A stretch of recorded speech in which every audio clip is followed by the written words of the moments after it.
नमस्कार दोस्तों, मैं Sushil Kumar, junior account assistant Indian railway आप सबका सुशील बटेसर यूट्यूब चैनल पर स्वागत करता हूं। आज मैं बताऊंगा 8th पे कमीशन में लेवल 3 की सैलरी कितनी बनने वाली है। एक्चुअली रियल सैलरी में आपका कितना अंतर आएगा ये बताऊंगा। लेवल 3 में आपकी काफ़ी पोस्टें आती है, जिसमें जैसे सीसीटीएस टीसी हो गया, आरपीएफ कांस्टेबल हो गया, लेब असिस्टेंट सेकंड हो गया। तो ये अब हम जानेंगे इस पूरी वीडियो में। तो यदि आप मेरे चैनल पर नए हो तो चैनल को सब्सक्राइब करें। जिसका एक फ़ायदा तो यह है कि मैं अपने कम्युनिटी टैब पर डेली रेलवे के प्रीवियस ईयर क्वेश्चन डालता हूं, जो आपकी तैयारी में आपकी मदद करते हैं। इसके साथ साथ सभी रेलवे जॉब की जॉब प्रोफाइल बनाकर मैंने अपने चैनल पर अपलोड कर रखी है, आप चैनल विजिट कर देख सकते हो। अभी हम स्टार्ट करते हैं लेवल 3 के कि इसमें कौन कौन सी पोस्ट आती है। सबसे पहले जैसे आरपीएफ कांस्टेबल की आएगी, एक तो अभी फिलहाल एग्जाम होने वाला है आरपीएफ कांस्टेबल की, जो लेवल 3 में आते हैं। फिर सीसीटीसी जो एनटीपीसी के द्वारा, आरआरबी एनटीपीसी के द्वारा भर्ती कराई जाती है इसकी, वो सीसीटीसी की पोस्ट है, चीफ कमर्शियल कम टिकट क्लर्क होता है ये। और फिर लेब असिस्टेंट सेकंड, लेब असिस्टेंट थर्ड हमने देखा कि लेवल 2 में आते हैं, लेब असिस्टेंट सेकंड लेवल 3 में आते हैं। इसके अलावा एसएससी की होगी, जो एसएससी एग्जाम करवाती है, उसके अदर पोस्ट होती है। स्टेट गवर्नमेंट में तो नहीं कर सकते, सेंट्रल गवर्नमेंट की जितनी भी लेवल 3 की पोस्ट हैं उनमें सेम फैक्टर लगने वाला, सेम सैलरी रहने वाली है। इसी पे हम इस वीडियो में चर्चा करेंगे। तो फिटमेंट फैक्टर की बात करूँ, जो फिटमेंट फैक्टर निकल के आता है उसी के अकॉर्डिंग हमारी सैलरी इंक्रीज होती है। जब 7th सीपीसी की बात करूं तो 7th सीपीसी के टाइम 125% डीए था। डीए और हमारा बेसिक ऐड करने के बाद गवर्नमेंट ने 14.3% इंक्रीज दिया था उसमें, यानी डीए और बेसिक ऐड होने के बाद 2.25 बन रहा था, उसमें 14% इंक्रीज होने के बाद 2.57 फैक्टर निकल के आया था। इसी के बेसिस पे हम देखते हैं कि 1/1/26 को मानकर चले कि डीए 60% हो जाएगा, प्लस माइनस 1-2 हो सकता है, यह एक अनुमानित लिया है मैंने, 60% हो जाएगा। तो हमारा 160 तो हमारा वैसे ही हो जाएगा बेसिक प्लस डीए, यानी 1.60 तो पहले से फैक्टर लगा हुआ होगा 1/1/2026 को।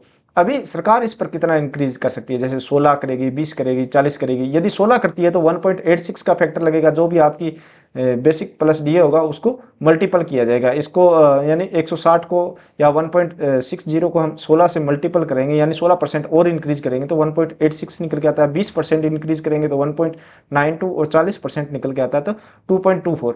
मेरे अकॉर्डिंग मैक्सिमम चांस इन्हीं के बीच में रहने वाला है। बाकी न्यूज़पेपर वाले 2.89 भी बता रहे हैं और 3.68 भी बता रहे हैं, तो इनको मैं साथ में लेके चल रहा हूँ, पर मुझे इनकी उम्मीद कम ही है। अभी लेवल 3 की हम सिटी वाइज देखेंगे तो सबसे पहले जेड सिटी। जेड सिटी क्या होता है, जहां पॉपुलेशन 5 लाख से कम हो, यानी छोटे शहर कह सकते हैं हम, मैक्सिमम जेड सिटी है। तो वहाँ क्या होता है, एक तो एचआरए जो मिलता है वो बेसिक का 10% होता है, तो इस वजह से सैलरी कम बनती है। एक टीपीटी अलाउंस होता है, वो भी यहाँ कम रहता है। टीपीटी अलाउंस एक्स और जो एक्स सिटी का डबल होता है, वाई और जेड सिटी का कम रहता है और सेम रहता है।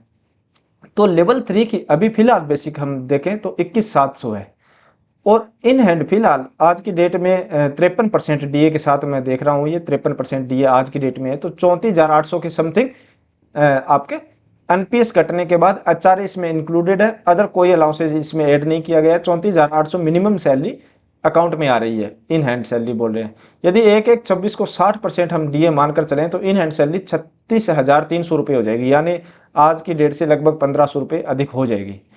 अभी हम बात करते हैं कि 1.86 फैक्टर लगता है, यदि 16% इंक्रीज गवर्नमेंट देती है तो इन हैंड सैलरी 43,800 रुपये हो जाएगी। तो यहाँ आप देख रहे हो लगभग फर्क जो आ रहा है 7 से 8,000 का आ रहा है। वहीं 1.92 का फैक्टर लगता है तो 45,200 हो जाएगी। तो यहाँ 9,000 रुपये का सीधा सीधा फर्क आपको देखने को मिलेगा। और 2.24 यदि फैक्टर लगता है तो 52,700 मिनिमम स्टार्टिंग बेसिक आपकी 48,600 होगी और 52,700 इन हैंड सैलरी होगी। तो यहाँ फर्क आप देख रहे हो लगभग सीधा का सीधा 16,000 का फर्क आ रहा है। यदि 2.89 लगता है फैक्टर तो 67,000 इन हैंड सैलरी होगी, 67,900 यानी 68,000 ही होगी। और 86,600 यदि 3.68 लगता है, जिसके मुझे चांस कम लग रहे हैं, लग जाए तो अच्छी बात है, मेरे नज़रिए से भी अच्छी बात है, आपके नज़रिए से भी अच्छी बात है। बाकी हर साल 3-3% इंक्रीज होता है आपका बेसिक, तो उसी के अकॉर्डिंग यहाँ मैंने सैलरी दे रखी है। इन हैंड सैलरी कितनी बनेगी आप स्क्रीनशॉट लेकर आराम से देख सकते हो कि अगले साल यदि एक साल बाद 22,400 पे है, कोई अभी वर्किंग में एम्प्लॉई है जैसे 24,500 पे वर्किंग पे है, तो 24,500 वाले की यदि 1.92 लगता है तो 50,500 इन हैंड सैलरी हो जाएगी, जो अभी 40,600 है, यानी लगभग 10,000 इंक्रीज हो जाएगी। इसी तरह से 3-3% हर साल इंक्रीज होता है आपका बेसिक, चाहे प्रमोशन हो चाहे ना हो। अभी वाई सिटी की बात करते हैं, तो वाई सिटी में क्या रहता है कि वाई सिटी में जो एचआरए होता है वो 20% मिलता है हमें। यहाँ मैं लिख देता हूँ, एचआरए 20% रहता है। जेड सिटी में हमने देखा 10%। बाकी टीपीटी अलाउंस, जो ट्रांसपोर्ट अलाउंस मिलता है वो जेड सिटी और वाई सिटी सेम रहता है, सिर्फ एचआरए का आपका डिफरेंस पड़ता है। और जो एचआरए आपका मिलता है वो बेसिक पे मिलता है। तो जैसे 10% उसमें 2170 रुपये था, इसमें 4340 रुपये हो जाएगा। तो बस वो 2170 रुपये का ही डिफरेंस यहाँ पर देखने को मिलता है। यहाँ आप देखोगे 34,800 बन रहा था, यहाँ 36,970 रुपये बन रहा है, यानी लगभग 2170 रुपये का यहाँ डिफरेंस आ गया। यदि 1/1/26 को 60% डीए हम मान के चले तो इन हैंड सैलरी 38,470 रुपये के आसपास बनेगी, यानी लगभग आप मान के चलो 38,500 रुपये सैलरी बन रही है 1/1/26 को, यदि 60% डीए हो जाता है वाई सिटी में लेवल 3 के एम्प्लॉय की। यदि 1.86 फैक्टर लगता है तो 47,840 रुपये इन हैंड सैलरी होगी एक लेवल 3 के कर्मचारी की। तो यहाँ आप फर्क देख रहे हो, लगभग 9,000 रुपये का फर्क आपको देखने को मिल रहा है सीधा सीधा। फिर 1.92 लगता है तो लगभग 11,000 रुपये का आपको फर्क देखने को मिलेगा, 49,370 इन हैंड सैलरी हो जाएगी और नया बेसिक 41,700 हो जाएगा। और जो भी अलाउंसेस मिलते हैं हमेशा बेसिक पे मिलते हैं। यदि बेसिक इंक्रीज होगा तो जाहिर सी बात है कि आपको जो डीए आगे मिलेगा 6 मंथ बाद जो डीए मिलेगा उस पर भी आपको हाईएस्ट मिलने वाला है, जो एचआरए मिलेगा वो भी आपको ज़्यादा मिलेगा। इसी तरह हमने 2.2 का 24 का फैक्टर देखते हैं तो इन हैंड सैलरी 57,560 रुपये निकल के आती है, जो कि 38,000 से लगभग 19-20,000 रुपये अधिक है। 2.89 का लगता है वाई सिटी में तो 74,170, और यदि 3.68 का लगता है तो 94,590 रुपये, यानी ये तो लगभग डबल से भी ज़्यादा हो जाएगी यदि 3.68 का लगता है। बाकी चांस इनके मुझे कम लगते हैं, लग जाए तो अच्छी बात है। अभी हम जेड सिटी देख ली, वाई सिटी देख ली, और अब देखेंगे एक्स सिटी। एक्स सिटी में मैक्सिमम सैलरी बनती है हमेशा। एक्स सिटी वो सिटी होती है जहां पॉपुलेशन 50 लाख से अधिक होती है, और जो वाई सिटी थी जो पीछे हमने देखा, वाई सिटी 5 से 50 लाख के बीच में पॉपुलेशन वाली सिटी आती है, जैसे जयपुर हो गया, अमृतसर हो गया, लखनऊ हो गया, ये वाई सिटी में आती है। और एक्स सिटी की बात करूँ जैसे दिल्ली, कोलकाता, मुंबई, ये एक्स सिटी में आती है। यहाँ क्या होता है, एचआरए जो मिलता है वो बेसिक का 30% मिलता है मैक्सिमम, और जो टीपीटी अलाउंस भी मिलता है वो भी मैक्सिमम मिलता है। इस वजह से सैलरी यहाँ ज़्यादा बनती है। तो यहाँ आप देखोगे जैसे बेसिक सभी का सभी जगह सेम रहता है 21,700, जो अलाउंसेज मिलते हैं उसकी वजह से इन एंड सैलरी ज़्यादा हो जाती है। जैसे 41,900 आज की डेट में 41,900 मिनिमम एनपीएस काटने के बाद 41,900 खाते में आती है। तो जो हमने यहाँ देखा 36,970 थी, यहाँ 34,800, यानी जेड सिटी और एक्स सिटी का कंपेयर करें तो लगभग 7 से 8,000 रुपये का फर्क देखने को मिल रहा है लेवल 3 के एम्प्लॉय की। तो 1/1/26 को हम माने कि 60% डीए हो जाता है तो 43,520 तो इन हैंड सैलरी उस टाइम होगी।